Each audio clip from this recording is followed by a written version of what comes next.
Chapter 24. Let Them Laugh. The secret garden was not the only one Deacon worked in. Round the cottage on the moor, there was a piece of ground enclosed by a low wall of rough stones. Early in the morning, and late into the fading twilight, and on all days Colin and Mary did not see him, Deacon worked there, planting or tending potatoes and cabbages, turnips and carrots, and herbs for his mother. In the company of his creatures, he did wonders there, and was never tired of doing them, it seemed. While he dug or weeded, he whistled or sang bits of Yorkshire moor songs, or he talked to Soot or Captain, or the brothers and sisters he had taught to help him. "We'd never get on as comfortable as we do," Miss Sowersby said, "if it wasn't for Deacon's garden. Anything'll grow for him. His taters and cabbages is twice the size of anyone else's, and they've got a flavor with them as nobody else's has." When she found a moment to spare, she liked to go out and talk to him. After supper, there was still a long, clear twilight to work in, and that was her quiet time. She could sit upon the low, rough wall and look on and hear stories of the day. She loved this time. There were not only vegetables in this garden.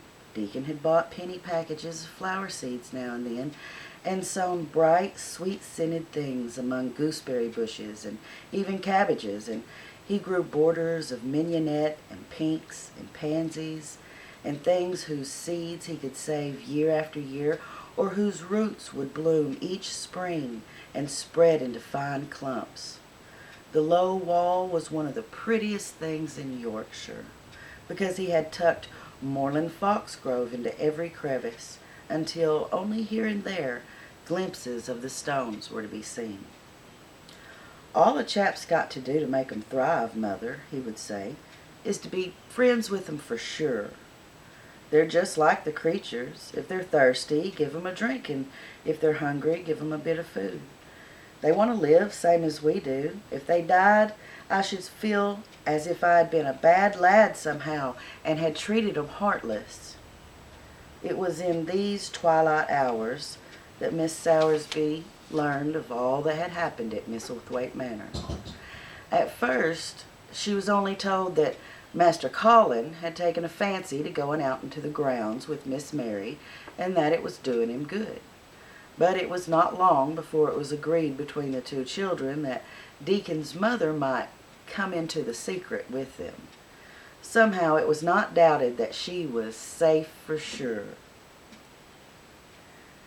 So one beautiful still evening, Deacon told the whole story, with all the thrilling details of the buried key and the robin and the gray haze which had seemed like deadness, and the secret Mistress Mary had planned never to reveal.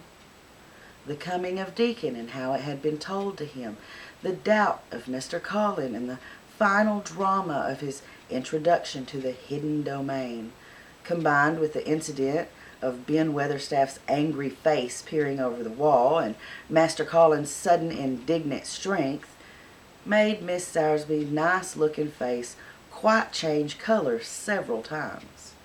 "My word," she said, "it was a good thing that little lass came to the manor.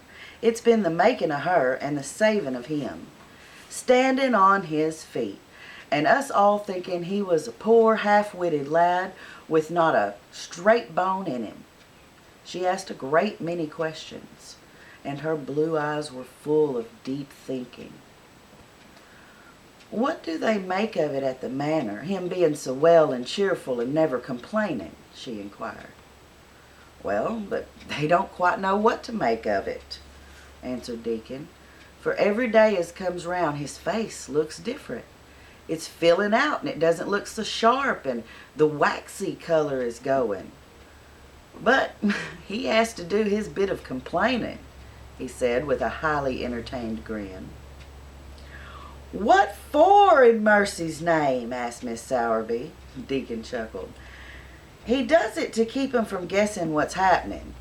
If the doctor knew, he'd found out he'd stand on his own feet, he'd likely write to Master Craven, and Master Colin's saving that secret to tell himself. He's going to practice his magic on his legs every day till his father comes back, and then he's going to march into his rooms and he's going to show him he's as straight as other lads. But him and Miss Mary thinks that it's best to do a bit of groaning and fretting now and then to throw him off the scent. Miss Sowerby was laughing a low, comfortable laugh long before he had finished his last sentence. "Eh," she said, "that pair's enjoying themselves, I'll warrant. They'll get a good bit of play acting out of it, and there's nothing children likes as much as play acting. Let's hear what they do, Deacon. Tell me about it, lad." And Deacon, he stopped weeding, and he set up on his heels to tell her, and his eyes were twinkling with fun. He said, "Master Colin is carried down to his chair every day when it's time to go out," he explained. "And he flies out at John, the footman, for not carrying him careful enough. And he makes himself as helpless looking as he can, and he never lifts his head until we're out of sight of the house.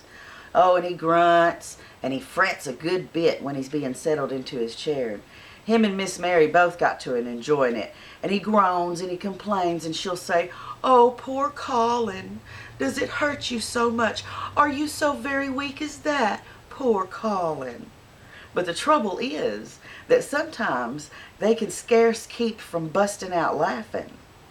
When we get safe into the gardens, they'll laugh until they've got no breath to laugh with, and they have to stuff their faces into Master Craven's cushions to keep the gardeners from hearing if any of them's about." "The more they laugh, the better for 'em," said Miss Sowerby, still laughing herself. "Good, healthy child laughing is better than a pill any day of the year.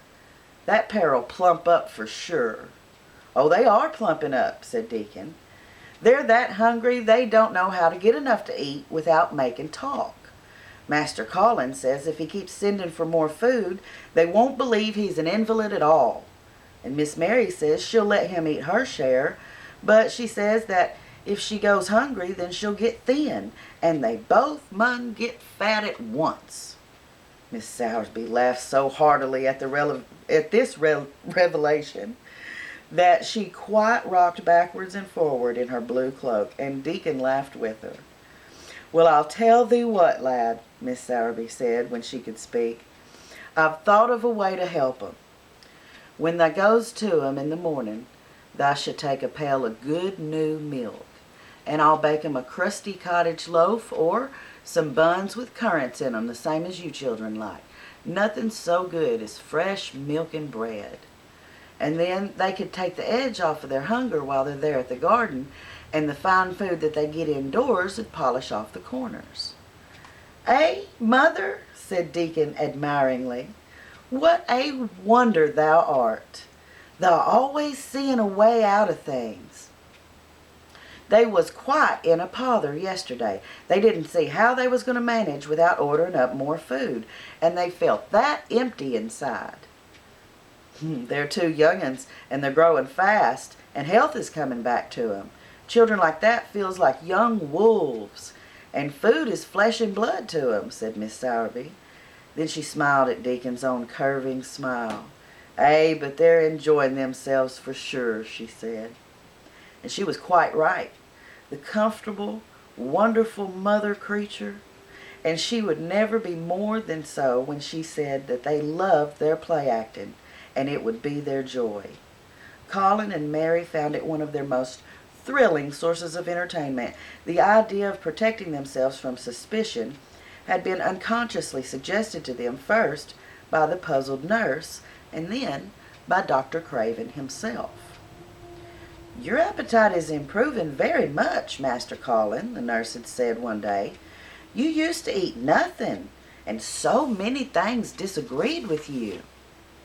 "Nothing disagrees with me now," replied Colin. And then, seeing the nurses looking at him in a curious way, he suddenly remembered that perhaps he ought not appear too well just yet. "Well, I mean, at least things don't so often disagree with me. It's the fresh air."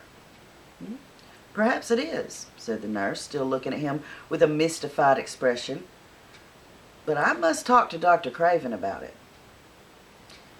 "How she stared at you," said Mary when she went away, "as if she thought there must be something to find out." "Well, I won't have her finding out things," said Colin. "No one must begin to find out yet." When Dr. Craven came back that morning, he seemed puzzled also. He asked a number of questions, to Colin's great annoyance. "You stay out in the garden a great deal," he suggested. "Where do you go?" Colin put his favorite air of dignified indifference to opinion. "I will not let anyone know where I go," he answered. "I go to a place that I like. Everyone has orders to keep out of the way. I won't be watched and stared at. You know that." "You seem to be out all day, but I do not think it has done you harm. At least, I don't think so. The nurse says that you eat much more than you ever have done before." "Perhaps," said Colin, prompted by a sudden inspiration, "perhaps it is an unnatural appetite." "I don't think so, as your food seems to agree with you," said Dr. Craven. "You're gaining flesh rapidly, and your color is better." Perhaps I'm bloated and feverish," said Colin, assuming a discouraging air of gloom. "People who are not going to live are often different." Dr. Craven shook his head. He was holding Colin's wrist, and he pushed up his sleeve and felt of his arm. "You are not feverish," he said thoughtfully, "and such flesh as you have gained is healthy. If we can keep this up, my boy, we need not talk of dying. Your father will be very happy to hear of this remarkable improvement." "I won't have him told," Colin broke forth furiously. "It will only disappoint him if I get worse again, and I may get worse this very night. I might have a raging fever. I feel as if I might be beginning to have one now. I won't have letters written to my father. I won't. I won't. You are making me angry, and you know that that is bad for me. I feel hot already. I hate being written about and being talked over as much as I hate being stared at." "Oh, hush, hush, my boy," Dr. Craven soothed him. "Nothing shall be written without your permission. You are too sensitive about things. You must not undo the good which has been done." He said no more about writing to Mr. Craven, and when he saw the nurse, he privately warned her that such a possibility must not be mentioned to the patient.